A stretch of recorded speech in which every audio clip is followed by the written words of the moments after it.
Salut tout le monde, ici Utopique, j'espère que vous allez bien. Donc aujourd'hui, comme toujours, le lundi, saison 1, l'épisode 4 pour aujourd'hui. Donc vous savez que chaque semaine, on retrouve mes épisodes de PVP en 1v1 le lundi et PVP de team le jeudi. Je pense, aussi attaquer peut-être les Coliseum. Je dis peut-être parce que c'est pas encore sûr. Et puis surtout, pour ma saison 1, je commence à avoir des petits soucis pour trouver des adversaires un peu différents, hein. C'est souvent toujours les mêmes. Donc j'aimerais un peu varier, trouver des FK, autre chose que des EK en tout cas. Eka, Sakri et Yop, c'est vraiment ce que j'ai le plus. Donc voilà. Alors, pour ce petit match, c'est un Yop Feu assez intéressant comme combat. Ça change un peu du Yop Terre, hein, qui fait que de la coco. Le Yop Feu frappe très très fort, je trouve, en PvP par rapport aux autres Yop. Il est même encore plus. Il fait encore plus de dommages. Bon, bien sûr, un héliotrope, ça peut soigner, c'est assez violent.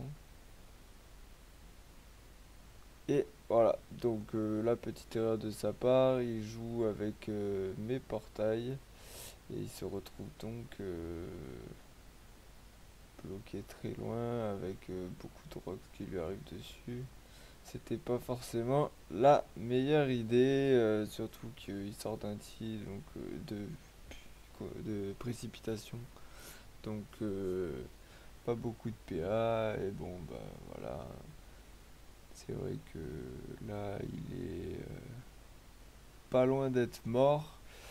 Voilà, donc rien de particulier, hein. Les Yop ayant peu de PO comme les Sacri, ils ont particulièrement du mal à jouer contre les Hélios, ce qui est plutôt normal. Donc voilà, donc pour les Yop, n'hésitez pas à jouer d'un bout de la map à l'autre, hein, c'est toujours très efficace contre eux. Vous les baladez, vous les obligez à utiliser 5 PA pour faire un bond à tous les tours. C'est à mon avis une des meilleures solutions, hein, ça évite qu'ils nous rock trop. Je pense que surtout si la map est grande, les Yop peuvent vraiment pas faire grand chose, hein. Voilà, donc on passe maintenant à un Kra. Alors c'est toujours agréable de voir un Kra, personnellement. J'en croise plus beaucoup. Passé un temps, c'est vrai que c'était une classe qui faisait beaucoup de PVP. Aujourd'hui, à part des EK, c'est vrai qu'on a quand même peu de choix. Mais bon, voilà, donc ça fait toujours plaisir un petit Kra. Et donc je choisis de le coincer avec mes portails et de le choper à l'autre bout de la map pour lui faire le plus de dommages possible, hein. C'est une technique simple, on suit le personnage avec nos portails. Donc c'est toujours à mon avis la technique la plus efficace contre une classe comme ça qui peut nous rox de très loin. Je pense que en fonction des classes on peut varier. Mais pour le cran, en tout cas, ça me semble être la meilleure technique. Ou peut-être le rush. Alors, le rush, je vais vous en montrer un juste après. C'est vraiment très fort en fait. Un steamer, on se rend pas bien compte. Un héliatrope, pardon.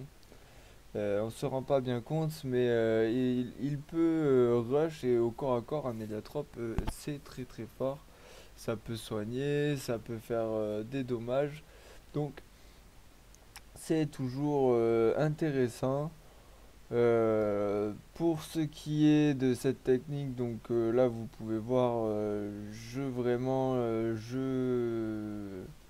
l'isole en fait, je le bloque avec mes portails. euh, pour vraiment pouvoir rapprocher tout le temps mes portails le plus possible de lui et lui faire les dommages à travers les portails. Là j'ai choisi un petit tour de soin C'est vrai que c'est quand même très efficace contre un Kra, hein, beaucoup de soins, lui qui peut m'enlever de l'APO, DPM, c'est toujours embêtant. Donc voilà pour ce petit Kra, j'ai quand même du mal à l'attraper, hein, c'est pas tout le temps évident, mais ça reste quand même une classe assez forte quand même contre l'héliotrope. Je pense que voilà, donc toujours du soin. Je pense que avec une bonne maîtrise des portails, le Kra peut vraiment être efficace contre les héliotropes. Ça reste quand même, je pense, un personnage qui peut faire énormément de dommages de loin. C'est vrai que contrairement à un steamer ou à un eni, il peut pas se soigner, donc c'est vrai que c'est quand même difficile. Mais le fait de pouvoir faire énormément de dommages de loin, de pouvoir retirer des PO en fonction de comment joue l'héliotrope, c'est vrai que à mon avis ça peut être une classe très puissante contre l'héliotrope. Pour ce qui est de, de ce match, c'est vrai que le Kra euh, avait quand même beaucoup de mal, il s'est rapproché plusieurs fois de mes portails. Je pense il aurait dû en tout cas s'éloigner le plus possible de mes portails et c'est comme ça qu'il aurait, je pense, réussi à gagner. Là, c'est vrai que bon, après, il est quand même assez facile pour un Helio d'arriver toujours à rattraper avec nos portails. Bon, voilà. Là, il fait un petit test dans le portail, pas forcément très concluant, mais ça reste quand même un match agréable. Quand même, il résiste, hein, c'est pas tout simple. Bon, par contre, l'héliotrope est vraiment une classe assez puissante, surtout au niveau du déplacement, au niveau du soin. Même s'il va se bloquer dans un coin, ça nous laisse le temps de nous soigner et lui, il fera pas forcément de dommages. Donc, c'est sûr que c'est pas forcément facile de jouer contre un Helio, mais mais il y a quand même des petites astuces à prendre pour pouvoir battre les Hélios. Je pense que ça va venir, de plus en plus de monde commence à apprendre à jouer contre les Hélios. Et je sens que d'ici peu, on verra de très beaux combats héliotropes et autres classes. Alors c'est vrai qu'on a de moins en moins de Sacri. Il y avait beaucoup de Sacri depuis les Hélios. Ils sortent plus beaucoup leurs ailes. C'est assez dommage. Mais bon, voilà. Alors on passe maintenant au deuxième match. Un petit TK. Alors assez haut grade. Assez difficile à battre, hein. Moi je suis en, en OR et donc il décide de me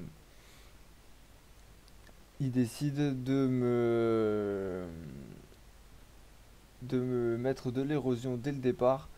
Donc on avait déjà fait un match la veille je crois. Il m'avait battu mais à plat de couture. Donc là il part sur de l'héros. Effectivement je pense que c'est une bonne technique contre les Hélios. Mais du coup ça m'a poussé à rush en fait tout simplement. Je passe à travers mes portails, je le rattrape et pam, je me soigne tout en le frappant. Je suis pas full air, je pense que cette technique marche mieux sur du full air. Moi étant multi, j'avais un peu peur de la faire. Mais c'est vrai que finalement ça marche très bien. Alors si j'ai des conseils à donner, jouez plutôt air et terre que air et eau à cause des boucliers et des résistances. Ils ont très souvent ce bouclier d'as qui lui permet de faire beaucoup de résistance en eau et en air. Donc c'est pour ça que j'ai préféré le frapper en terre en fait tout le long. Et, euh, et donc c'était assez intéressant parce qu'au début je pensais pas du tout gagner, surtout comment ça avait commencé. Vraiment un match que j'ai trouvé agréable. Je pense qu'il aurait pu quand même s'attendre à plus de dommages de ma part, hein. Finalement, il m'a fait assez peu de, de dommages et en tout cas, je lui ai fait beaucoup de dommages et j'aurais plutôt pensé qu'il préfère chance, mais finalement, voilà, donc il a peut-être sous-estimé le Rox que j'allais lui faire. Euh, Ça reste quand même un très beau match. Euh, il s'attendait sûrement pas à ce que je le rattrape d'où il est. Mais c'est vrai que on a vraiment une grosse portée et de gros dommages. Voilà. Un très très beau combat, donc je pensais pas le gagner dès le départ, mais ça peut être aussi une solution de rush les EK, surtout ceux qui se sont stuffés pour se faire du soin. Et, euh, et donc c'est particulièrement intéressant de rush les EK, c'est une des techniques que j'ai développées contre eux. C'est vrai que à mon avis ça marche mieux en full air, mais ça marche aussi donc en multi-éléments et je pense que l'hélio full terre sera très probablement joué dans pas si longtemps que ça. C'est vrai que ça a été beaucoup la mode le air, mais il me semble que le terre a vraiment beaucoup de possibilités également. Donc on va voir ce que ça donne. On passe au combat de ce petit roublard. Alors c'est un combat assez intéressant. On avait déjà fait un match où mais c'était vraiment plus pour le fun où je m'étais amusé à le mettre lui-même dans son mur. Et c'est vrai que du coup il avait pris l'habitude de tout de suite en fait se faire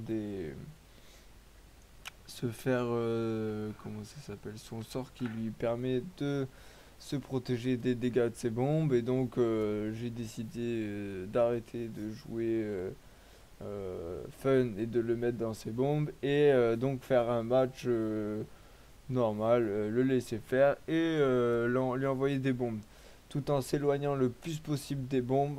Ça fait très mal, hein, c'est simple, en un tour si les bombes sont chargées il nous OS donc s'éloigner des bombes et essayer de l'attraper avec nos portails, c'est toujours très cool. À mon avis, la technique de rush contre un roublard est à éviter fortement. Éviter le plus le corps à corps, éviter le plus possible ses bombes. Ça m'est déjà arrivé plusieurs fois de me faire OS à cause de ça. Donc surtout jouez le distance et cherchez pas à le coincer dans son mur de bombe. Enfin, vous pouvez toujours y arriver, hein, ça fait vraiment beaucoup de dommages. Mais surtout, c'est assez dangereux, ça peut vite se retourner contre nous, donc vaut mieux lui faire des dommages de loin, éviter le plus possible de se rapprocher de ses bombes. Et puis, si vous avez l'occasion de les faire exploser, n'hésitez pas. Donc voilà, là il a essayé, et puis c'est ça ces bombes peuvent lui permettre de bloquer nos portails. Mais bon, du coup, il m'a laissé l'accès à ce portail qui est juste à côté de lui. Et donc, c'était peut-être pas la meilleure technique ou la meilleure idée qu'il ait eue. C'est vrai qu'un petit roublabot, ça fait vraiment le travail. Ça peut vraiment nous amener dans son mur. au mauvais moment et se prendre un OS. Donc quand même essayer de le jouer à distance, éviter le plus possible d'être dans les lignes dégagées. Et normalement tout se passe bien contre les roues là. Voilà, donc j'espère que ma vidéo vous a plu. Si vous avez aimé, n'hésitez pas à commenter, n'hésitez pas à like. Vous savez qu'il y a ma page Facebook, que vous pouvez me contacter directement en jeu. J'ai de plus en plus de MP, ça me fait très plaisir. J'ai de plus en plus d'abonnés, alors je pense que très prochainement je vais faire une vidéo, je pense pour les 200 ou 300 abonnés, une petite vidéo spéciale Drop Tutu. Donc on va voir, on verra ça ensemble. En tout cas, je suis très content de vous avoir tous derrière moi et je vous dis à très bientôt.